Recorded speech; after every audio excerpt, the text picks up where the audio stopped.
All right. So we're back on the podcast. Basically, a car alarm was going off, and Jordan's storage was filling up. So we took a quick break.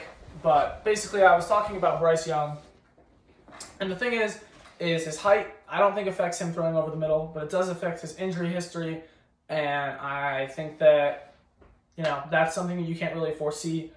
But hopefully, he does stay healthy because I think he's a really excellent player. Any thoughts about Bryce Young or any of the top picks? I'm going to pull up the big board here real quick so we can see. I think you did a great job explaining Bryce Young. I think he was the most NFL-ready talent as a quarterback in the draft. I also wanted to talk about the third overall pick situation where the Cardinals traded back to, I think they got the 12th pick, and they received the Texans' first-round pick for next year, unprotected. So I think that trade, they made two trades. That's all they ended up getting out of it when you put the two trades together. But having the Texans' first-round pick for next year, that sounds really juicy because as great as they could want to be, if they obviously don't intentionally tank, I still don't think they can win that many games. I think their ceiling is 6 wins maybe. So you're still going to get a top 10 pick next year. And if they didn't like anyone at that spot for their team, then I think that was a great trade for them. Mm-hmm. Yeah, and it's kind of crazy that the Texans traded up. I heard a lot of chatter about the Texans trading up to 1, actually, which is just kind of dumb, to be honest.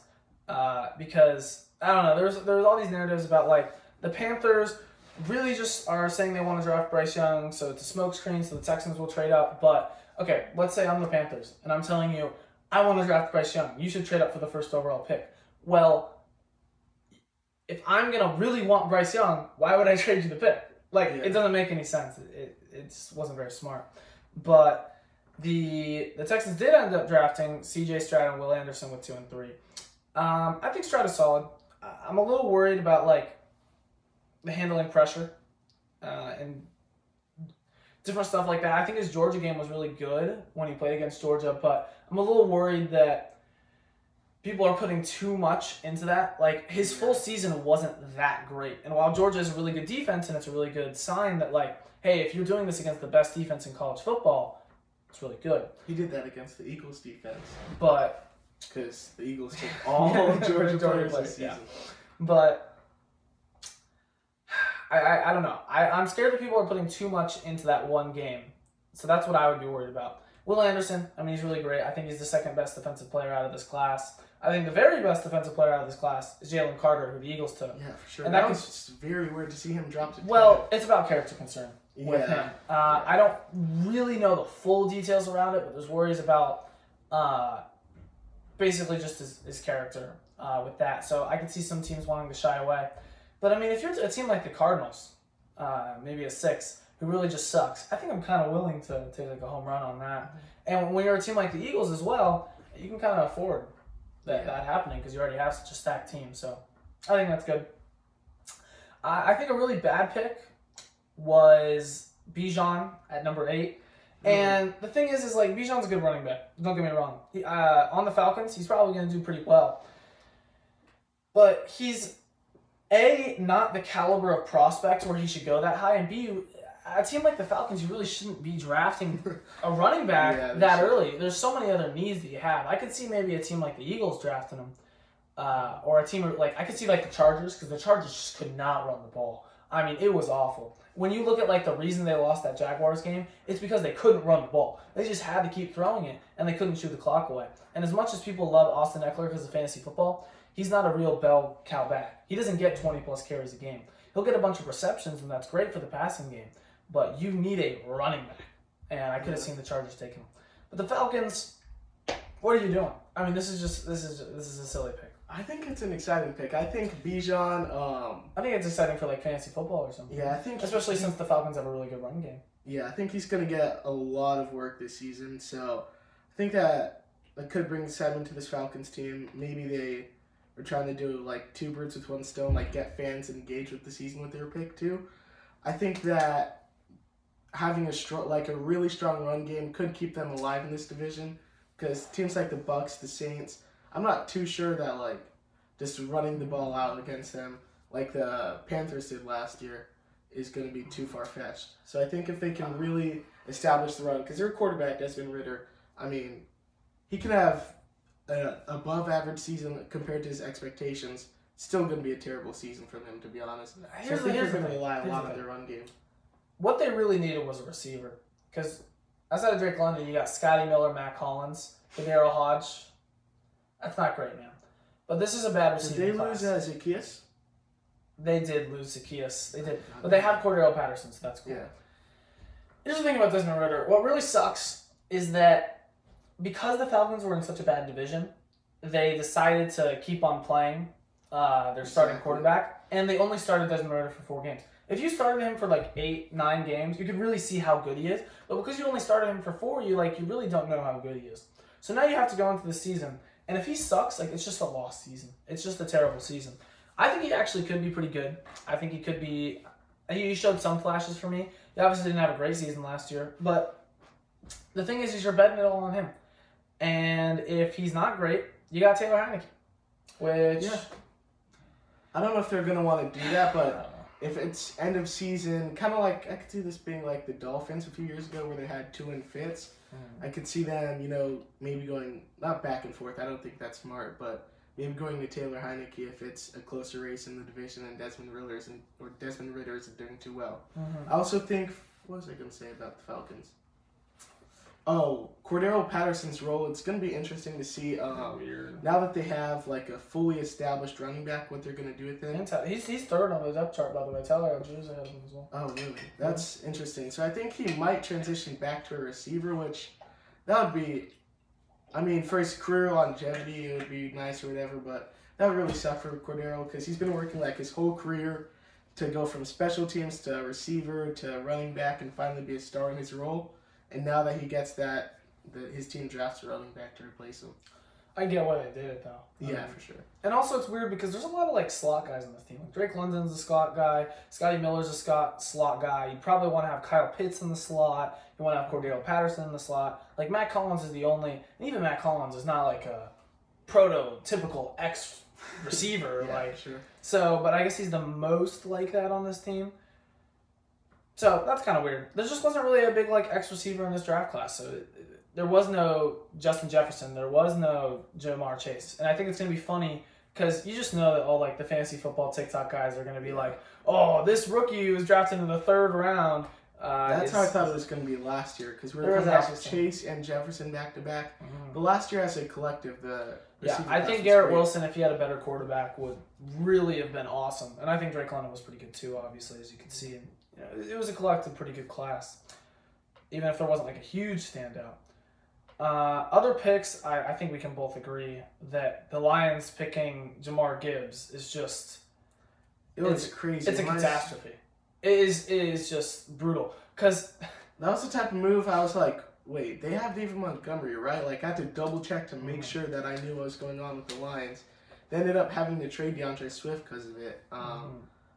I think they already knew that they wanted to get rid of Swift. Because he's a bum. And I've been saying because he's a bum, and I've been saying this. The first 3 games of last season, he was absolutely incredible. Then he got hurt, and Jamal Williams, he started taking all the goal line carries, and that made him the star of the show. He had the most rushing touchdowns in the NFL, but not nearly as many rushing yards as you'd expect someone with that title to have. Yeah. I think that with the Lions, it's a little frustrating. This could be a pretty good team if they have a real good quarterback at the helm. And I think it's a little frustrating that they didn't draft a quarterback because I really don't believe in Jared Goff. We've seen what he can do with a really good team around him. With the Rams, he went to a Super Bowl and he couldn't get it done, largely because of him, I believe. So, you get Hendon Hooker in later rounds. They had 2 picks where I thought, this is the spot for Will Levis. Will Levis was falling in the draft. They had 2 picks where I was like, he's falling into your lap. He's fallen 30 picks past where he was supposed to go. He's right here. Why aren't you taking him? I think they probably should have drafted Will Levis with the 18th pick. Yeah. But you didn't have to draft him at 12. And you didn't have to draft Jahmyr Gibbs at 12. You're fine with David Montgomery, or you could have kept Swift or anything, really. Yeah, Montgomery and Swift is that would have been a fine backfield, yeah.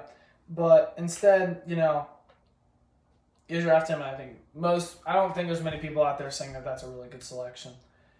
Those are the main picks that I really wanted to go over. JSN at 20 for the Seahawks is a pretty good pickup. You know, they, outside of DK Metcalf and Tyler Lockett's getting pretty old. You know, Yeah. I mean, he's not even taking hits anymore. He's catching the ball and he's falling down. Yeah. So I think you got to get a third guy in there. And I think JSN, he's probably the best receiver in this class. He's a pretty good slot guy. He's not an X-dominant receiver. He's not super quick, but he's pretty refined. And I think he'll be pretty pro-ready. I think he'll be solid for that team. Take over for Tyler Lockett as the years go on. And then the Chargers take Quentin Johnston, who I think this was Chargers receiving class, or not Chargers receiving class, but this Chargers receiving and running back room, and their whole weapons are not as good as people think. I think it's a little, like, they have a ton of players who are overqualified for their positions that they're in the depth chart. Like Josh Palmer, he could be the 3 for a bad team, but on this team he's going to end up being like the 5. So I think that could lead to, I mean, no one's going to go out their way to trade for Josh Palmer, so I think that's kind of a wasted asset in that sense. I don't know, man. I think like a lot of these guys are like one trip. Like Keenan Allen is just so old and slow at this point. He's so injury prone. I'm tired of Keenan Allen. He Mike does Williams what he does. Mike Williams is fine and all, but he's going to have a back injury every year. He's gonna get hurt. He's more of a jump ball guy, but he's like only kind of good at that. He's only good at like deep shots. So it's good that you drafted a receiver, but I'm afraid that Quentin Johnston might just be Mike Williams 2.0. But I don't know that much about him, to be honest. But I'm still worried about these weapons for Justin Herbert. I'm really worried about Austin Eckler, just because he's not a bell cow guy. They don't really have like a running back who they can feed carries to and grind the clock at the end of games. And I think we saw that in the Jaguars game. They were trying to shop him around, I think around a month ago at this point. And I thought it would be interesting if, why am I blanking on his name all of a sudden? The running back in this class fell to them. Bijan Robinson? Yeah, I wanted Bijan to go. I wanted Bijan to go to the Chargers, and they have like a real identity in the run game. Instead of Austin Eckler, who he can run, he's fine. Per carry, he's all right, but you can't feed him too much. Yeah, he's a great receiving back, but when it comes down to it, I've seen Justin Jackson, Josh Kelly, guys like that get put into the game when they really need a big run. One last pick I want to talk about from the first round at least is Nolan Smith with the Eagles. And he's a really interesting guy to me because I really don't know if he's going to work out. Obviously, he played well in college, but he's 6'2", 238, which is just incredibly small for an edge player. I mean, you'll look at guys who are listed at like 260 who are called small. And it's just so interesting to me because I could totally see it going two ways. He keeps up his production and he's great for the Eagles, and I could see him just getting bodied, just absolutely destroyed because that is such a small frame. And you think he could put on size. He's a rookie, but he was at Georgia. If Georgia, who's a pretty high level program, couldn't put pounds on him, I don't think he's going to be able to put on pounds. Yeah, I think in general that's a really bad mindset to have. Chet Holmgren in the NBA, he's just going to put on muscle. Says according to what? I think it's a little different though in the NBA because they only spent 1 year at college and they are genuinely so young, and also NBA players are a lot taller, so it takes them more time. A guy like Giannis, he was 18 when he came into the league. Okay, he'll grow. But Nolan Smith was in college for 3 years at one of the best programs who's going to try and build you up in a sport where putting on weight is much more important and where you don't really have as much time. If he sucks year one, Giannis was a bum year one. He was bad. But it took him time and, he was able to grow. If Nolan Smith sucks year one, first round draft picks can get cut. Yeah, I guess it would take a couple of seasons for that, though. At least the Raiders cut their first round draft pick after 1 year, the offensive lineman. Yeah. But he was awful. I don't even remember his name right now. I'm going to try and look it up right now. And they also cut, they had a first round receiver that they took 2-3 years prior, cut, because he was too fast for the team. That's true. It was Alex Leatherwood who was cut after 1 year after the 2021 season. Or maybe it was 2, but, still bad. How do you feel about the Eagles side in the DeAndre Swift trade? I think it was really important for them. They basically got a fifth, I think it was a 2025 fourth or a fifth round pick, and they got a 7th rounder this year. I think it was huge for the Eagles to just get a running back in the room because Boston Scott wasn't going to cut. Rashad Penny is going to play 2 games and get hurt. Yeah. Like, Oh, by the way, Rashad Penny is one of the most talented. I think he's like a top 5 talented running back in the league, and when he plays, he is amazing. But yeah, he just gets hurt, and it sucks because in college he didn't get hurt, but in the NFL he's just getting hurt. But yeah, he's awesome, but you can't bank on him being healthy for a season. Swift, yeah. So what was Swift for? That's crazy that they traded to help insure Rashad Penny. They traded for another injury-prone dude. Yeah, that's kind of not the greatest mindset there. But yeah, they traded a 2025 4th rounder and 2 7th round swaps in this year's draft. I think that's a pretty low risk, solid move. As much as I don't like DeAndre Swift, I think he runs too much to the outside. He doesn't really hit holes hard. He isn't a great decision maker. He's very athletic. He might be one of the most gifted backs, talent wise, as a runner. But I don't think in this Eagles team you really need a mega athlete. I think you need more of a guy who can just read the holes because this offensive line is so great. So I'm a little worried about that, where he might try and make some big home run play when the Eagles don't really need that to happen. But you're only giving up a 5th round pick, and you still got Rashad Penny out there as well. So you're hoping the combined 2 of them can get you through 5 games, and you're only giving up a 4th rounder and some big swaps. So it's not bad. I also thought it was terribly ironic that he went from Jamal Williams taking all the goal line carries to now Jalen Hurts taking all the goal line carries. He will still score no touchdowns. But are we all wrapped up for the draft? Yeah. All right, so we're going to move on to Lamar Jackson. We're going to save the best for last year. So the Lamar Jackson signing, we'll also talk about the Jalen Hurts signing. 2 of the highest paid quarterbacks in the league. Lamar gets $260 million, I believe, and Jalen Hurts gets $255 million. I don't think there's really too much to talk about here, but I was surprised that he came back. It really seemed like the relationship was kind of done with, that he was going to get moved in some way, but I mean, good for them, I guess. They got him, OBJ. I meant to ask you, do you think the AB news is real? I actually think it might be a real life example of Antonio Brown agreed to sign to the Ravens, but the Ravens declined. I can't see him being back in the league. Yeah. With how much he did some field diabolical stuff in a pool, bro. He exposed himself in a public pool. That is ridiculous. I mean, there's so many examples. I can't think of a team wanting to sign him, and B, even if they sign him, let's say they sign him, and let's say somehow the league lets it happen, he's not making it through the year. He's not making it through the year. There's no chance. So I think that's kind of just a drama thing in the NFL where it'll be a fun storyline, but it won't really have a real effect on the field. But yeah, I think OBJ helps out the receiving room. You're just worried about him being older, but I think he's still decently talented. And Bateman's pretty good. You got Mark Andrews, so that's a passable, weapon group.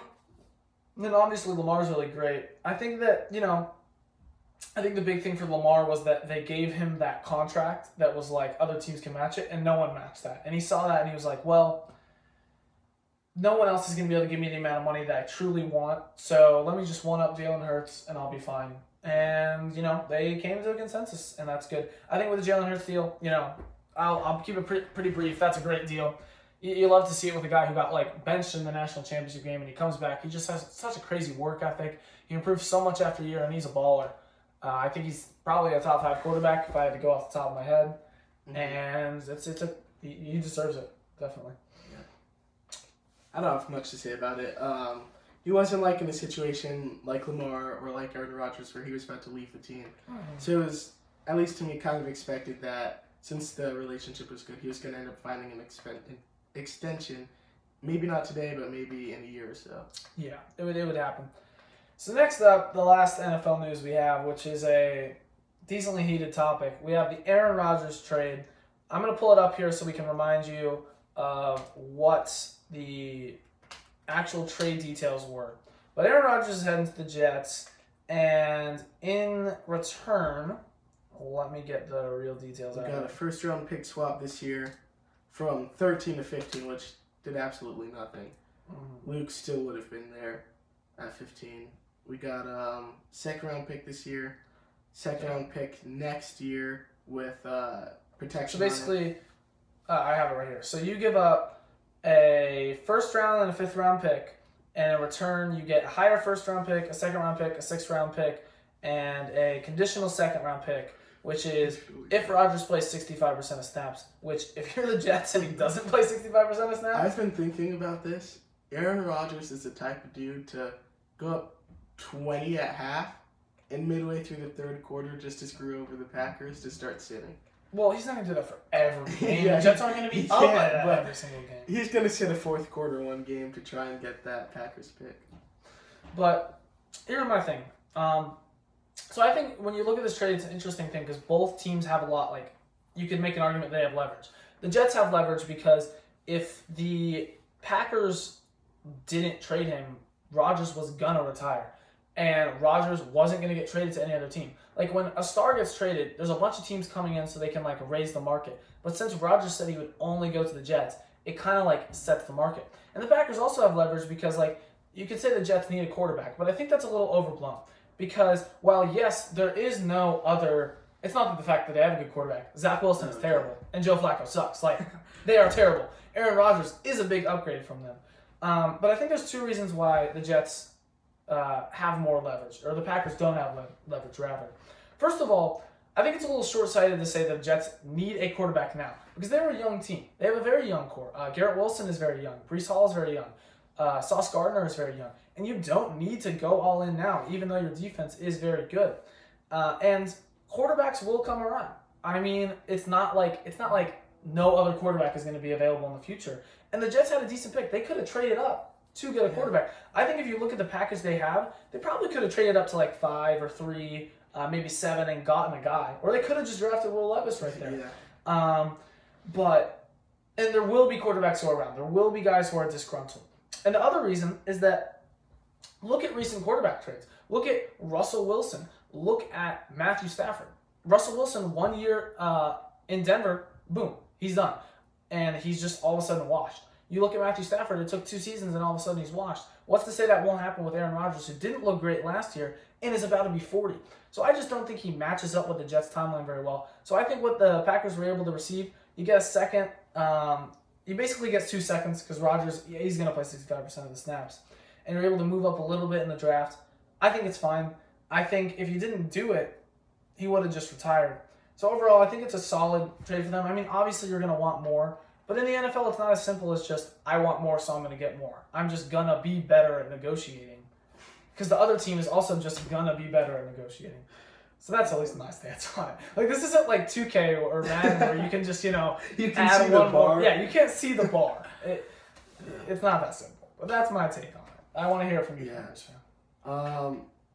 I have an analogy to give. So you work at Submarina, right? Say Submarina was the only sandwich place. Mm-hmm. You guys can charge as much as you want for sandwiches, and people who want sandwiches, they're still going to buy it. Aaron Rodgers, Lamar Jackson was still available, but I don't think him too. The Jets actually said that they didn't want him very early. They committed themselves to Aaron Rodgers.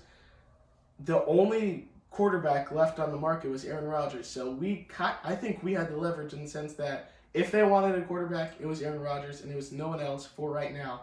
Maybe if you want to waste another season. That's interesting because you said the Submarino, like, person who was buying a sandwich analogy, and when you first said that, I was thinking the Jets are Submarino, and the Packers are the person wanting to buy the sandwich. I guess they're selling the sandwich. It's more like, well, in my eyes, it's like, the Packers are Submarino, and they can only sell the sandwich to one person. I'm the only person in the world who can buy that sandwich. So you can look at it like that too. Yeah, there's only one seller, but there's also only one buyer. Yeah. Especially with the NFL, it's a lot more you trade for picks than in the NBA. In the NBA, you usually get solidified player and picks. Like for Kevin Durant, you got Mikal Bridges and picks. But in the NFL, it's usually one or the other. I wish we would have gotten something like an actual player out of the trade that was solid. I can see wanting that. It's just because I knew we would screw this draft up. We drafted two dudes named Luke. Name one NFL player named Luke in history that's ever Luke been Kuechly. good. Luke Kuechly was amazing. His brain is mashed potatoes right now because he got so many Okay, concussions. okay. Now you're taking it terrible. Luke Kuechly's actually a great pick. Yeah, but a dude named Luke who's never started a game in college. He couldn't. It's not like he was playing at Alabama. If you could never start at Alabama, you're going against great competition. At Georgia, great competition. He was playing at Iowa and he couldn't start. What makes you think he's going to start for the Green Bay Packers, any NFL team? Like, I think that was just a terrible waste of a first round pick, to be completely honest. And then in the second round, we used that other pick to take a tight end who, from my recent memory, I don't really know that many tight ends that have worked out in drafts. Kyle Pitts, he's going to work out in the long run. But there's been a lot of high-end tight ends, like Evan Ingram. I believe he was a pretty high draft selection in the first round. He's just now entering like his prime, and that's just basically being a slot receiver. So I think that was another pretty much wasted pick when you're speaking in terms of the Aaron Rodgers trade. And now we just got to hope that the Jets suck next season and Aaron Rodgers plays a lot of games so we could get a middle to high first round pick. It's just... Man, that's such an interesting guy, man. Like his stats look really... Why did he not start? I don't understand, man. Like, he was like second team all Big Ten. You know, he had like all these sacks and tackles. Second team all Big Ten and second team in practice. And it's crazy. I don't know, like, it's just so weird to me. I don't watch enough college football or enough. Yeah, I don't watch Iowa football. What like is going on here? But yeah, keep going. I mean, I just don't understand it. When you trade a guy like Aaron Rodgers away, you want to get something that it's not going to be Aaron Rodgers, but you want to get something that it's solidified. I don't think any of our picks are like solidified. Oh, here, Packer fans, we traded Aaron Rodgers. Here's what you get out of it. We don't really know if we're going to end up getting anything from this trade. You could argue that, I mean, that's obviously better than him retiring and getting nothing. But as a fan, I'd rather him retire a Packer and we get nothing than him go to the Jets, be awesome, and we get people who are going to be out the league in 5 years. I don't know. Like, I've never had a quarterback as a Browns fan to compare that to. Like, I don't really care if Sean Kaiser retires as a fan. But, you know, I don't know. I think he wants something. But I do get wanting a player. I think that's a good point because it is kind of weird when I think about it, comparing it to the NBA, how you literally, it's all up in the air, really. It's all draft picks. Like, what did we receive for Aaron Rodgers? Like, potential. But he's also really old, dude. Like how many more good years does Aaron Rodgers have? Maybe one, at most 3? Maybe. I mean, that's pretty much a stretch. I think last season it was a really bad start. I don't think he had really any rapport with any of the receivers outside of Allen Lazard and Randall Cobb. I mean, as a quarterback, though, you gotta still be able to throw to new receivers. He did in the first game of the season with Christian Watson, and he dropped like a 75-yard touchdown. From that point to around week 8 or 9 when he really started to come back, Christian Watson didn't see the field at all. Like, that moment dropped Aaron Rodgers' confidence in Watson, dropped Watson's confidence, dropped the coaching staff's confidence in Watson. It was just a terrible moment. And it was like, on a pretty big stage, too. The Packers lost their first game of the season, and it was looking really bad. Yeah, but I think it's definitely one of the most interesting trades I've seen. It's probably one of, like, the best, like, players ever. Like, when you look at all-time best players in NFL history, that's probably one of the best ones traded. Mm-hmm. I have 2 more things to add. Go ahead. Him doing the same thing as Brett Favre is pretty weird. Like, it's not like he thought about this in 2003. I'm gonna do exactly what Brett Favre did to this franchise, but I thought that was just, like, kind of ironic that... I think he wanted to do that. He's definitely, like, the type of guy who's just like, yeah. This is my destiny. Like, I can totally see him thinking that. I forgot the second thing. You can keep going. I don't know. This Walmart shift, I've forgotten 2 things already. It's all right. We had a nice long NFL section. Yeah. We're going to move on to the NBA, though. So I want to go over each of the eliminated teams and predict how they're going to do next year. So you can either predict the team's going to be not in the playoffs, play-in tournament but eliminated, or then first round out, second round out, third round out, finals out, or championship team. So we're going to start by, how they, in order that they were eliminated. Actually, we'll just go west to east. Okay. NFL playoff bracket. Let me just pull it up now. You want to start off with the 8 seed? We can start off with the 8 seed. 1 second. So we will start off with the Minnesota Timberwolves. So what are your thoughts on the Timberwolves for next year? I have no idea what their move is. Like, unless they trade Cat, they can't do anything significant enough to move up in the rankings. I think unless a huge Anthony Edwards jump comes, they're going to be in the exact same spot, maybe a little worse next year. Because the thing that made Karl Anthony Towns so special as a basketball player and as a talent is that he stretched the floor as the big. But when he's the 4, other teams already have players that stretch the floor. And, I mean, he tried to guard Jokic, but he's not a great defender. So, not many people can guard Jokic, so I'm not going to put that too hard against him. But he's not the greatest defender.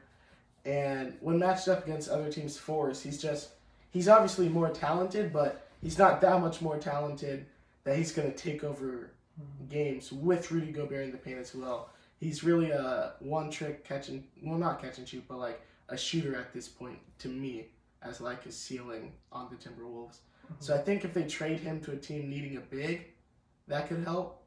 But Rudy Gobert's stuck on this team, so that means this team is stuck.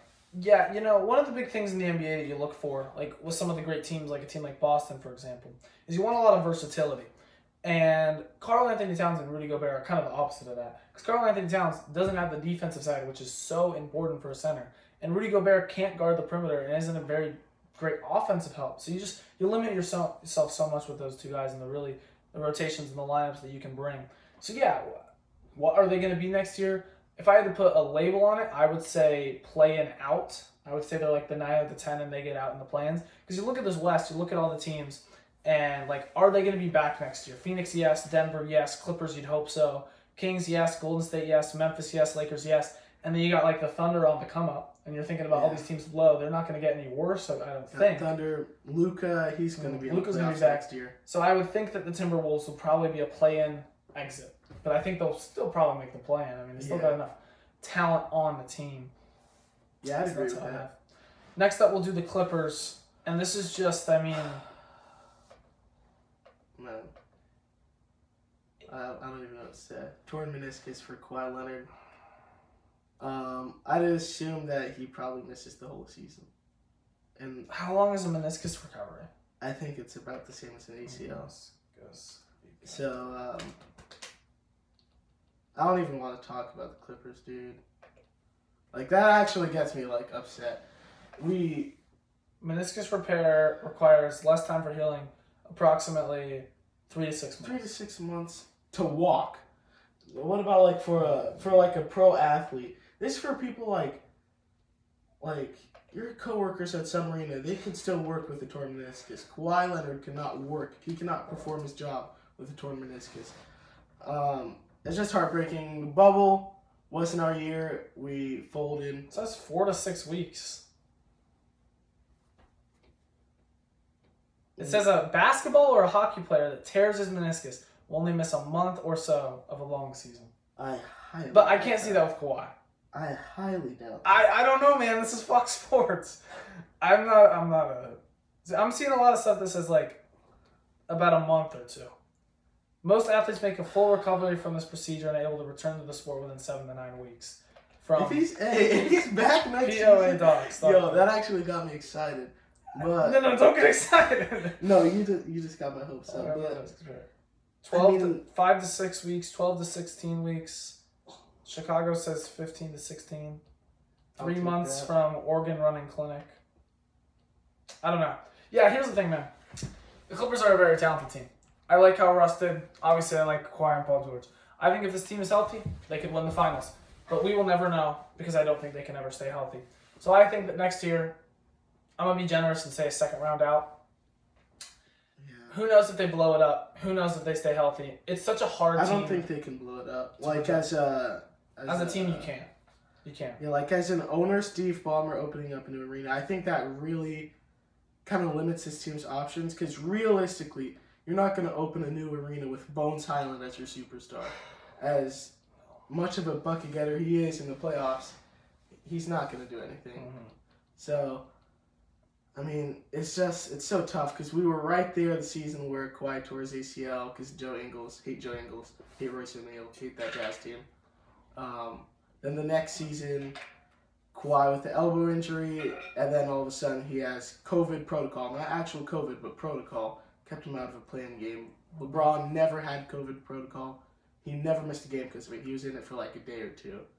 So that just shows something. Next season, we're fighting with the Suns. We went up 1-0, tied 1-1. Kawhi apparently knee sprain at practice. Now it's a torn meniscus. It's a never-ending cycle. Like, to be realistic, Blake Griffin, Chris Paul era, same thing. Yeah, it's heartbreaking. It's so many injuries and it's awful. I prefer to. I mean, blowing a 3-1 sucks because like. Anytime Paul George does anything bad for the rest of his career, they're going to talk about it. I feel like that's low-key laid off a little. I don't know. Like the playoff P stuff, I haven't heard playoff P in a while. Yeah, that's because he didn't play this year. So, I'd rather go out as a team and know that like we weren't good enough than have all these hypotheticals every year. I don't know. That's a hard debate. But yeah, projecting for the Clippers is tough.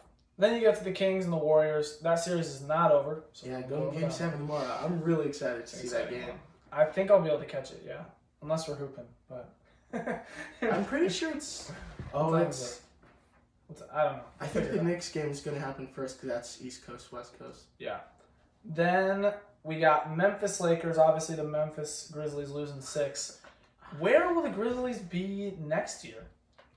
I want them to trade for a guy like OG Anunoby.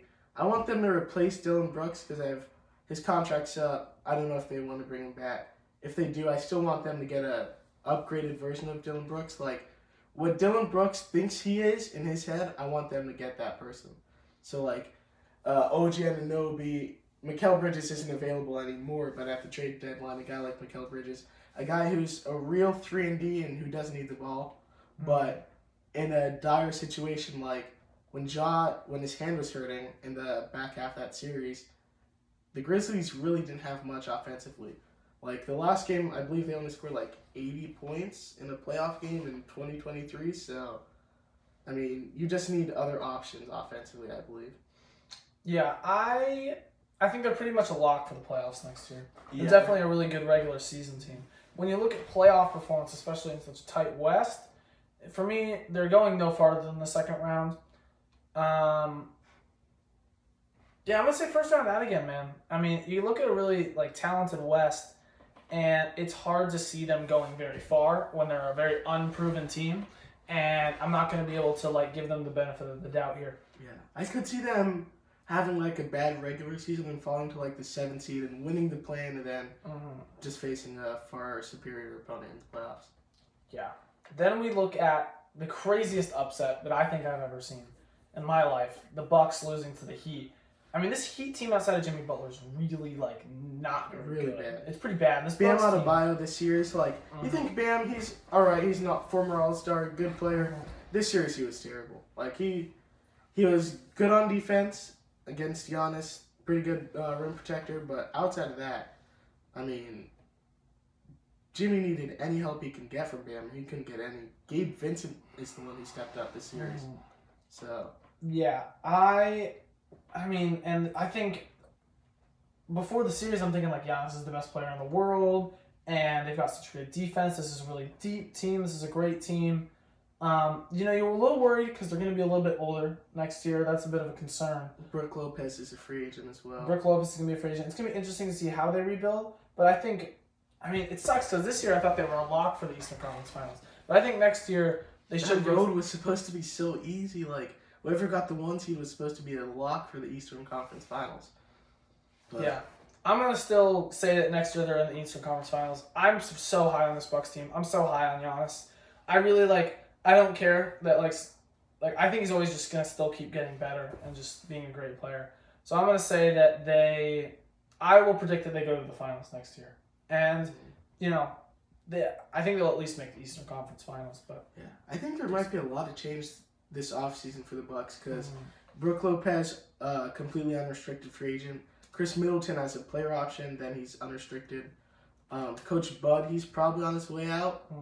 So I think the team, I don't think it's going to go from like really good to really bad, but I just think maybe instead of Brook Lopez, they get another Brook Lopez type of player that just isn't in Brook Lopez. So I think the names switch up a lot. And I wanted to say, man, as one of the last Grayson Allen fans standing I don't know in the how world- you're a Grayson Allen fan. He went to Duke. Dude, he's like an a-hole. wanna- He intentionally tries to injure people.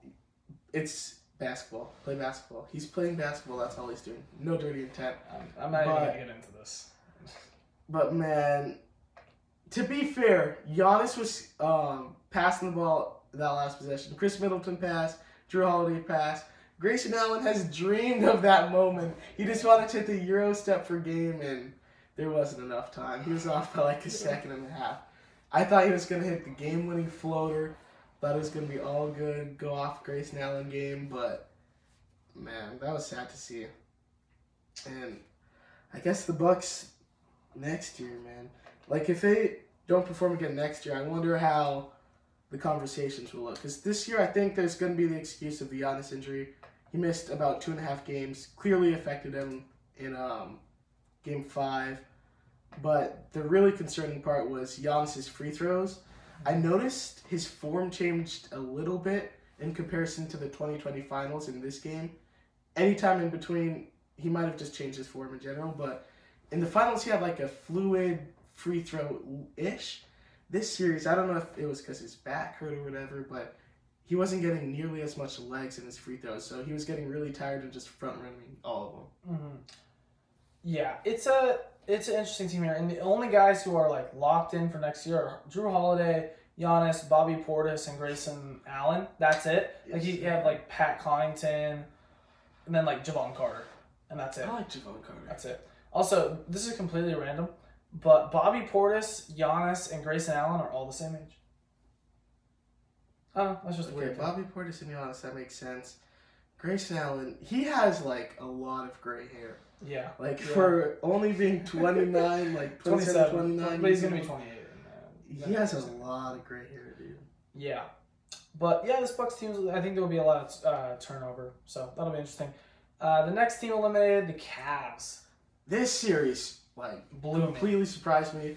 Changed the way I think about basketball as a whole. I'm not even gonna lie. Mhm. Like, I think the Cavs had Jalen Brunson and Julius Randle on the right nights, they're better. But I think just as a whole, if you're taking player for player, I think Donovan Mitchell is the best player in the series, and I think Brunson and Garland are like 2A, 2B, whichever way you go. Then Randle, when Randle's really going, I think he's number 2. But on average, I'd say Randle would be the 3rd, 4th best player. And it was just the Knicks' depth in comparison to the Cavs. It was just an insane thing to watch because once the Cavs bench came on, there was absolutely nothing. It was Donovan Mitchell and Darius Garland fighting for their lives out there offensively. They had no help. Jared Allen, I think he's off the team next season. Yeah.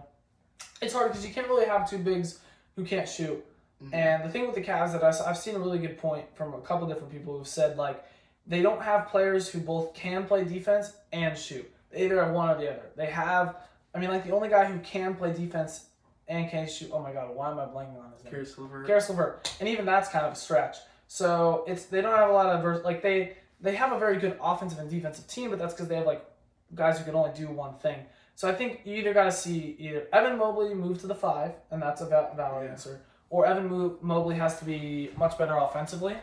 And Because not only are Jared Allen and Evan Mobley not shooters, offensively they're just really not doing much. Maybe catching a lob off pick and roll, maybe dunk off pick and roll, but absolutely no shot creation for themselves. it's hard to have two of those guys out there. But yeah, I think they'll probably move on from Jared Allen. I could see them moving Evan Mobley to the 5 and having more of like a. I think What in a we've seen. dream world, a guy like Cat with more defensive effort would be good for them. I could see like a Cat Jared. Well, Timberwolves don't want Jared Allen.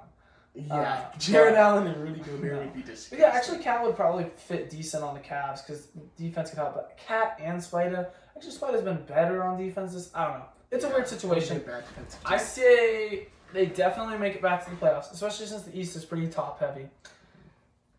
And I'd have to see their moves, but Um, I'd say probably a first round out if they keep it about the same as this. first or second round out for sure, I would say.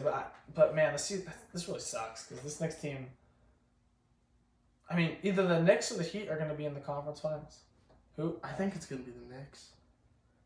I don't know. I don't know, man. We'll move on to a pretty easy one. The Nets. They're pretty much in full rebuild mode. I don't even Yeah. think they'll make the plan next year. If you look at how bad this team was after they traded Kyrie and KD, They weren't even like if the season was on like from that point on, they wouldn't have made the plan. They were below 500 from that point in the season on. So yeah. I think they'd probably keep Mikal, keep Claxton. And outside of that, I don't know if anyone on this team is an expendable. But I don't think they're just going to go out there shopping everyone. So I think the team's going to look pretty similar. It's weird because they don't even have their own draft picks. So, like, there's no real incentive to suck. They kind of got to still be good. Yeah. But it's going to be hard to get there. Then the Hawks.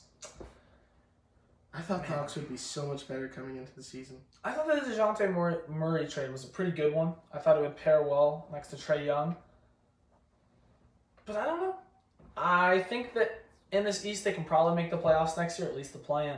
But I can't see them winning a playoff series, especially when they'll be a pretty low seed, and they're probably going to have to go against like the Bucks, Sixers, or Celtics. And I frankly can't see a world in which they beat one of those teams without some major injuries. So the Heat, or not the Heat, the Hawks are just a team that's kind of destined to fail.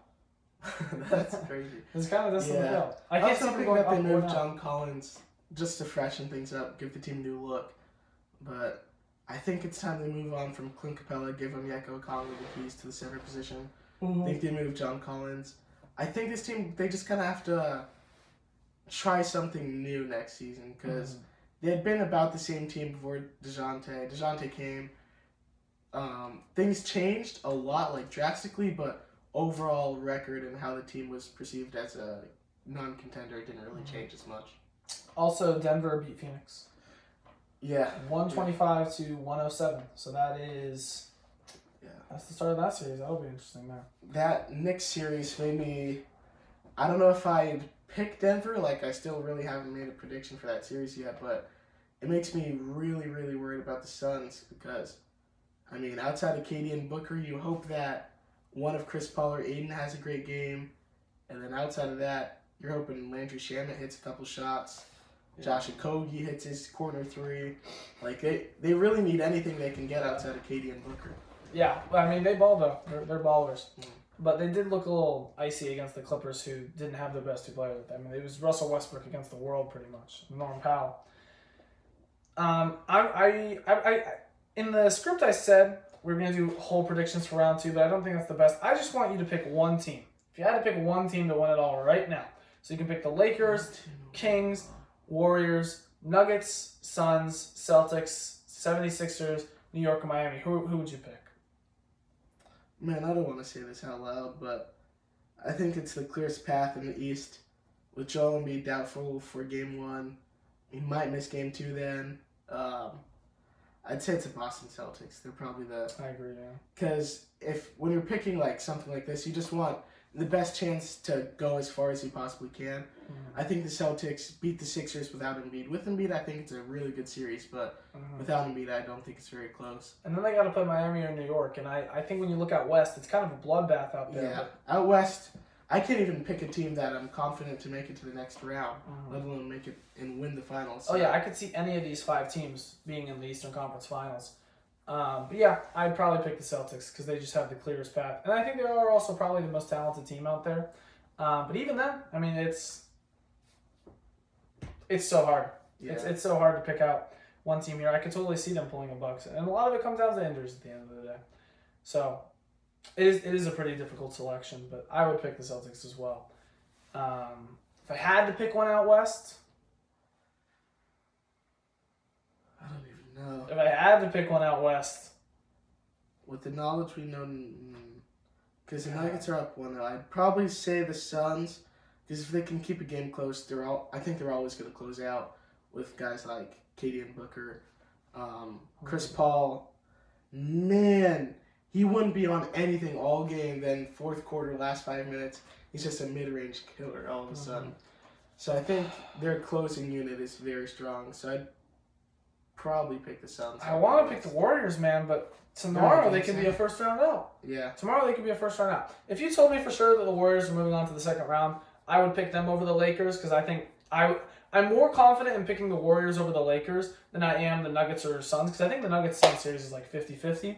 So if you could tell me that the Warriors would move on, I would be like, okay, I'm like 70% confident they can beat the Lakers team, and then they're in the Eastern Conference Finals, and we'll see. So I'm gonna go with the Warriors, but also like, dude, they could lose to the Kings tomorrow. And Yeah, I'm gonna just say this: with Steph Curry and LeBron, that matchup potentially waiting. That'll be fun. Watch out for the refs tomorrow.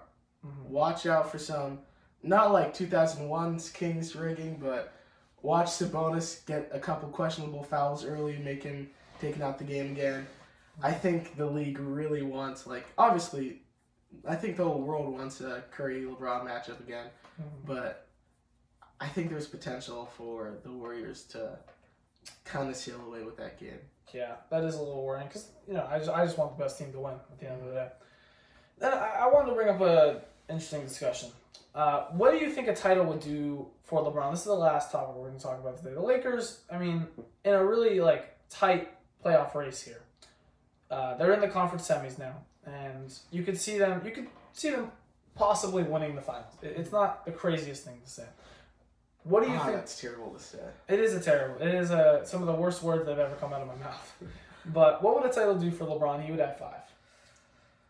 I don't even know, because, I mean, big picture wise, it would obviously make him closer to Michael if you have Michael as the GOAT, but I kind of think people who have Michael Jordan as the GOAT are going to stick with that, because, I mean, you're always going to have the argument that LeBron's lost so many finals if you're going to use that argument. So I think they're still going to stand by that. Still doesn't have as many rings as Jordan. I think people who already have LeBron as the GOAT are just going to keep on going with it. But, man, 5 rings, and, I mean, he's year 20. That would be really crazy to see it.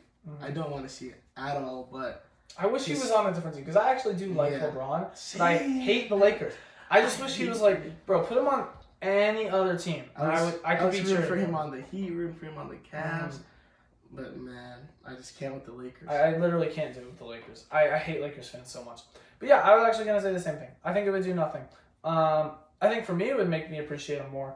But when you look at guys, if you don't have LeBron as your best player, you're probably not going to change. I mean, I talked to Coach Bo Brewer, my basketball coach, and he was telling me about MJ and all this. And I was bringing up all these things. And I was like, what if LeBron did this, blah, blah, blah. And he said, I said point blank, so there's no way LeBron could be the best player. And he said no. And he said, in my eyes, at no point has he ever been better than LeBron or MJ at any point in his career. And he's not going to get any better, so that won't happen.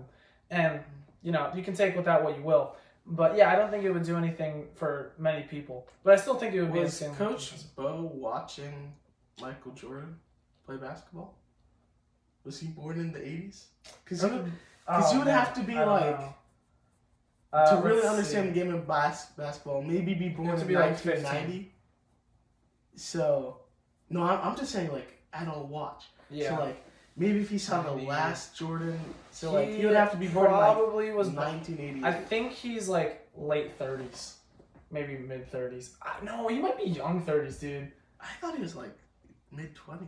No. He's older than Coach Marcus.